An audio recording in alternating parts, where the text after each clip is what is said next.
오늘도 이곳에 함께 모여 하나님께 예배드리고 계신 여러분 모두에게 우리 주님의 은혜와 평화가 넘치시기를 바랍니다. 지난주에 하나님께서는 이스라엘에게 새로운 언약과 함께 그들이 가나안 땅에 들어가서 지켜야 할 율법들을 주셨습니다. 그런데 그것은 그들이 그 율법을 지켜야만 하나님께서 그들에게 신실하실 것이라는 뜻이 아니었죠. 하나님께서는 이제 그들이 그 율법을 지키든 안 지키든 언제나 그들에게 신실하실 것입니다. 그럼 여러분, 왜 하나님께서는 그들에게 그 율법을 지키라고 그 율법을 주신 것일까요? 그들이 그 율법을 지킴으로써 오직 하나님만을 바라보아야 죄악의 땅인 가나안에서 새 생명을 얻어서 그들이 살아갈 수 있기 때문입니다.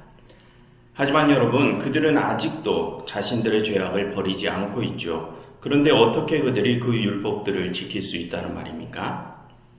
그것은 하나님께서 그들을 용서하시고 그들에게 언약을 주셨기 때문입니다. 그래서 이제 그들은 그들 스스로의 힘이 아니라 이제 하나님의 그 언약의 힘으로 그 율법들을 지켜내고 새로운 생명을 얻게 될 것입니다.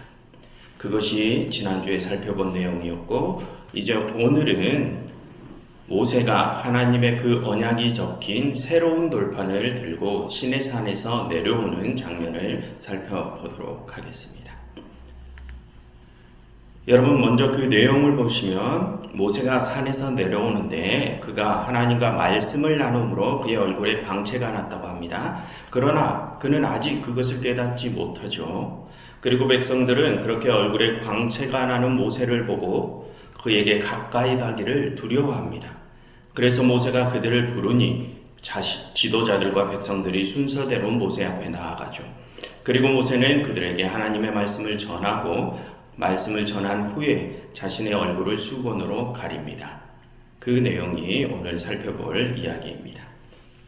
그런데 여러분, 오늘 이야기의 마지막 부분인 34절과 35절을 한번 보시겠습니까? 거기를 보시면 모세가 하나님과 말씀을 나눌 때와 그 말씀을 백성들에게 전할 때 자신의 얼굴을 덮고 있던 수건을 걷고 있다가 말씀을 다 전한 후에 백성들이 자신의 얼굴의 광채를 보지 못하도록 다시 수건을 뒤집어 썼다는 내용이 재차 강조됩니다. 그럼 여러분, 왜 오늘 본문은 그 부분을 재차 강조하는 것일까요? 오늘 본문의 핵심이 바로 그 모세의 얼굴에 나타난 광채이기 때문입니다. 그런데 여러분, 모세의 얼굴에 나타난 그 광채는 언제 사람들 앞에 드러난다고 합니까? 평소 때는 모세가 수건으로 자신의 얼굴을 가리고 있기 때문에 그 광채가 드러나지 않고 있다가 모세가 하나님과 말씀을 나눌 때와 하나님의 그 말씀을 백성들에게 선포할 때 그 광채가 드러난다고 하죠. 여러분, 그것은 모세의 얼굴에 나타난 그 광채가 하나님의 그 말씀과 깊은 연관이 있다는 뜻입니다. 그처럼 오늘 이야기는 모세의 얼굴에 나타난 광채와 하나님의 말씀의 방점이 찍혀 있습니다.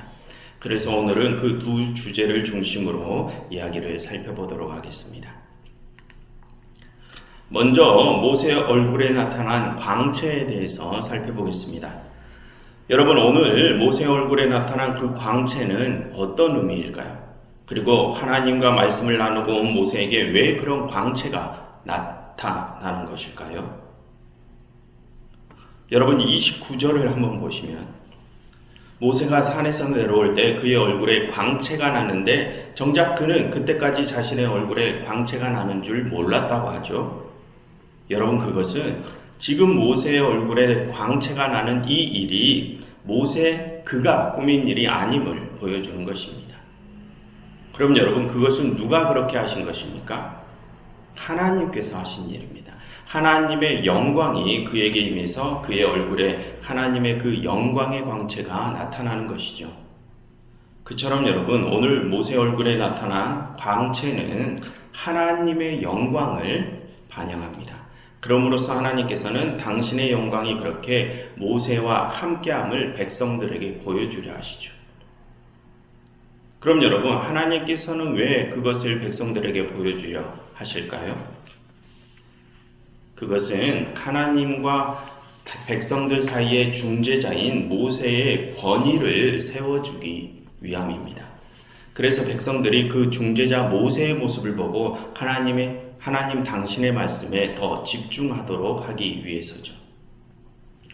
그처럼 모세 얼굴의 광채는 중재자인 모세의 권위를 부각시키는 역할을 합니다. 그러므로서 하나님께서는 백성들이 그 중재자를 통해서 하나님 당신의 얼굴을 보고 또 하나님 당신의 말씀을 듣게 하려 하십니다. 여러분, 지난번에 모세와 이스라엘은 하나님께 하나님의 영광을 구했죠. 그래서 그것은 그들이 하나님의 얼굴을 구하는 것이라고 했습니다. 그래서 그 요구가 오늘 들어진 것입니다. 하나님께서는 백성들이 요구하는 당신의 얼굴을 당신의 일꾼인 중재자 모세를 통하여 드러내신 것이죠. 그래서 여러분, 그러한 내용은 이제 모세가 하나님의 사자의 역할, 하나님의 대리자의 역할을 수행하게 되었음을 말해주는 것입니다. 여러분, 이전에 하나님께서 모세에게 처음 나타나셨을 때 어떤 모습으로 나타나셨습니까? 시내산에서 떨기나무 가운데 불꽃의 모습으로 나타났죠. 그럼 그때 그 불꽃은 어떤 역할을 수행한 것입니까? 하나님의 사자의 역할, 하나님의 대리자의 역할을 수행한 것이죠. 그리고 이스라엘이 애굽에서 탈출할 때도 불기둥이 그들을 이끌며 하나님의 사자의 역할을 수행했었습니다. 그처럼 오늘 중재자 모세에게 하나님의 영광의 광채가 나는 일은 그가 하나님의 사자의 역할, 대리자의 역할을 수행하게 되었음을 보여주는 것입니다. 여러분, 그와 동일한 사건이 신약 성경에도 나오는데요. 예수님께서 변화산에서 기도하시고 내려오실 때 예수님의 얼굴에 광채가 난 사건입니다. 그 변화산 사건을 통하여 예수님께서는 이 세상에 공식적으로 하나님의 대리자, 하나님의 사자의 역할로 공포되신 것이죠. 그처럼 이제 모세는 오늘 이 광채가 나는 사건을 통하여 이스라엘 온 백성들 앞에서 공식적으로 하나님의 대리자로 공포된 것입니다. 그래서 이제 백성들은 그 모세를 통하여 하나님의 말씀을 귀로 듣게 되고 하나님의 얼굴을 눈으로 보게 됩니다. 백성들은 그 중재자를 통하여 하나님을 직접 경험할 수 있게 되죠. 그래서 여러분, 우리는 여기서 하나님과 백성들 사이에 그 중재자의 역할이 얼마나 중요한지에 대해서 생각해 볼 수 있습니다. 여러분, 그 중재자는 하나님의 사자이자 하나님의 얼굴을 대변하는 대리자의 역할을 하는 사람입니다. 그런데 그것은 사람들이 그 중재자의 모습을 통하여 하나님을 바라보고 그 중재자의 말과 행동을 통하여 하나님을 평가하게 된다는 뜻이기도 합니다. 그러니 그 중재자의 역할이 얼마나 중요하겠습니까? 그리고 또한 우리는 이러한 것들도 생각해 볼 수 있습니다. 여러분, 우리 주위에는 하나님께서 세우신 많은 중재자들, 많은 지도자들이 있죠. 그럼 여러분, 그렇게 많은 중재자들 중에 누가 하나님께서 세우신 참 중재자임을 우리가 어떻게 구별할 수 있을까요? 여러분, 아까 어떨 때 모세에게 광채가 난다고 했습니까? 모세가 하나님과 말씀을 나누거나 하나님의 그 말씀을 백성들에게 전할 때 그에게 광채가 난다고 했죠. 그럼 여러분, 우리는 여기서 어떤 중재자가 그 모세처럼 하나님께서 세우신 참 중재자라고 생각할 수 있습니까? 하나님의 말씀을 전할 때 빛이 나는 사람, 그 사람이 하나님께서 세우신 참된 지도자라 생각해 볼 수 있습니다. 그런데 여러분, 그것은 하나님의 말씀을 전할 때 외모를 번지르르하게 가꾸라는 것이 아닙니다. 그럼 여러분, 하나님의 말씀을 전하는 이들에게 광채가 난다는 것은 무엇을 의미하는 것일까요? 여러분, 아까 이제 이스라엘 백성들은 그 모세를 통하여 하나님의 말씀과 하나님의 얼굴을 경험하게 된다고 했죠. 그럼 여러분, 이제 백성들은 모세를 통하여 어떻게 하나님을 경험하게 될까요? 여러분, 오늘 본문에서 모세 얼굴에 나타난 광채라고 할 때 그 광채라고 번역된 히브리어 카란이라는 단어는 동물의 뿔이라는 의미도 함께 가지고 있습니다. 그래서 오늘 하나님께서 모세를 통하여 백성들에게 당신의 광채를 드러내신 일은 하나님께서 이스라엘이 지난번에 만들었던 금송아지의 뿔을 부수시고 하나님 당신의 뿔을 대신 백성들에게 드러내셨음을 의미하기도 합니다. 그럼 여러분, 왜 하나님께서는 그 금송아지의 뿔을 부수시고 당신의 뿔을 백성들에게 드러내실까요? 여러분, 그 뿔이라는 것은 사람들의 욕구, 욕망을 상징합니다. 여러분, 뉴욕 증권가의 뉴욕에 증권가들이 몰려있는 월스트리트를 가서 보면 거대한 뿔이 달린 황소상이 세워져 있죠. 그럼 그 뿔이 달린 황소는 무엇을 상징합니까? 여러분, 거기는 세계 최대의 주식시장이 열리는 곳입니다. 그 주식시장에서 그 큰 뿔이 달린 황소는 상승을 의미하죠. 사람들은 그렇게 자신들의 부가 늘어나기를 바랍니다. 그래서 사람들의 그런 바람이 담긴 것이 바로 그 황소상이죠. 그처럼 그 큰 뿔은 사람들의 욕구, 욕망을 상징합니다. 그런데 하나님께서는 그렇게 사람들의 욕구를 상징하는 금송아지의 뿔을 부수시고 당신의 뿔을 그들에게 보여주십니다. 무슨 뜻일까요? 그 생명력이 없는 그 금송아지가 그들의 욕구와 필요를 채워줄 수 있는 것이 아니라 하나님 당신만이 그들의 욕구와 필요를 온전히 채워줄 수 있음을 보여주신 것입니다. 그럼 여러분, 우리는 평소에 무엇을 욕망하면서 살아갑니까? 우리는 우리의 생명의 안정과 평안한 미래를 보장받기를 욕망하죠.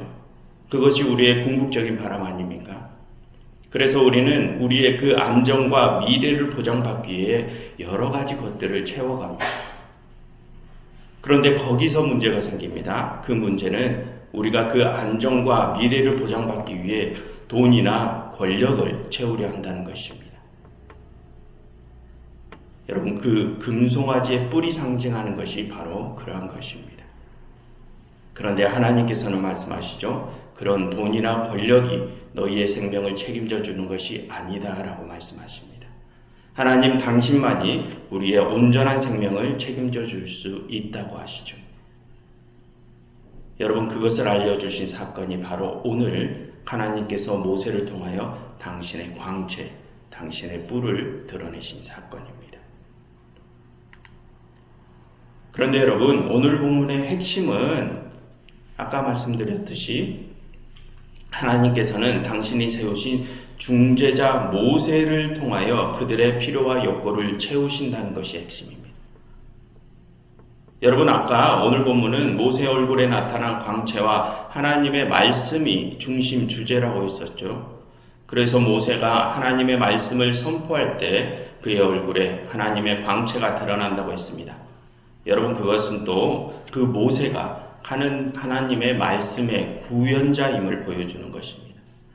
모세는 하나님의 말씀을 백성들이 직접 경험할 수 있게 그 말씀을 이 현실에 구현하는 자죠. 그런데 여러분, 하나님의 말씀은 생명의 말씀이지 않습니까? 즉, 그것은 모세가 하나님께서 주시는 생명을 백성들에게 직접 경험시켜 줘야 함을 뜻합니다. 그럼 여러분, 하나님께서 주신 생명을 어떻게 모세가 그들에게 직접 경험시켜 줄 수 있을까요? 여러분, 광채란 빛이죠. 그럼 그 빛은 우리에게 어떤 느낌을 줍니까? 따뜻함, 열정, 생명력, 이런 느낌들을 주죠. 즉, 모세는 그러한 것들을 백성들이 직접 경험할 수 있게 해줘야 한다는 것입니다. 백성들이 삶의 무게에 짓눌려서 싸늘한 위기에 빠져 있다면 그들을 따뜻한 마음으로 품어주고 또 그들의 필요를 실질적으로 채워줌으로써 그들이 다시 자신들의 삶을 열정을 가지고 살아갈 수 있게 이끌어줘야 하죠. 그렇게 죽어가는 그들에게 새로운 생명력을 불어넣어줘야 합니다. 하나님께서 세우신 중재자는 그들에게 그러한 경험을 직접 경험시켜주는 자입니다. 여러분, 하나님의 말씀은 그렇게 그 중재자를 통해서 세상 가운데 직접 살아 숨쉬게 되는 것입니다. 그래서 그렇게 하나님의 말씀을 자신의 모습으로 세상에 직접 보여주는 자가 하나님께서 세우신 참 중재자요, 하나님의 영광의 광채가 드러나는 자입니다. 그런데 여러분, 여기서 중요한 것은 하나님께서는 우리 모두를 그 중재자의 자리로 부르신다는 것입니다. 여러분, 오늘 우리는 추수감사절을 지내고 있습니다. 이 추수감사절은 하나님께서 우리에게 주신 소산물들 중에 일부를 다시 하나님 앞에 내어놓고 그것을 우리 주위의 이웃들과 함께 나누는 절기죠. 그래서 그런 추수감사절에 우리에게 오늘 본문이 왜 주어졌는지를 우리가 한번 생각해 보아야 할 것 같습니다. 여러분, 하나님께서는 오늘 본문을 통해서 우리에게 너희는 너희 주위를 둘러보고 너희의 도움이 필요한 자들에게로 나아가라 라고 말씀을 하고 계십니다. 그러니 여러분, 지금 무거운 삶의 무게에 짓눌려서 지쳐 쓰러져 가고 있는 그들에게 나아가셔서 그들을 따뜻한 가슴으로 보듬어 주시고 그들의 필요를 채워주십시오. 그래서 그런 우리의 모습을 통하여 하나님의 생명의 광채가 죽어가는 그들의 삶을 가득 채울 수 있기를 간절히 바랍니다. 기도하겠습니다. 하나님, 저희가 저희의 모습을 통해서 하나님 당신의 영광의 광채를 이 세상에 가득 채울 수 있게 하시옵소서. 예수 그리스도의 이름으로 기도드렸습니다.